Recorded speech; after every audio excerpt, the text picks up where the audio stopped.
ఈ రోజు భగవద్గీతలో ఒక శ్లోకం మనం నేర్చుకుందాం. మొత్తం భగవద్గీతలో 18 అధ్యాయాలు ఉంటాయమ్మా. ఎన్ని అధ్యాయాలు ఉంటాయి? 18. ఎన్ని? 18.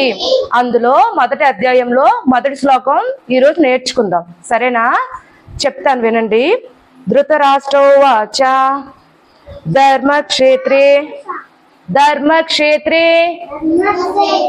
కురుక్షేత్రే సమవేత యుత్సవః మామక పాండవాత్సైవ కిమకుర్వత సంజయ. ఇప్పుడు నేను ఒకసారి చెప్తాను, మీరు వినండి. ధర్మక్షేత్రే కురుక్షేత్రే సమవేతాయుత్సవః మామక పాండవాత్సైవ కిమకుర్వత సంజయ. ఇప్పుడు ఆ శ్లోకానికి భావం మనం తెలుసుకుందాం.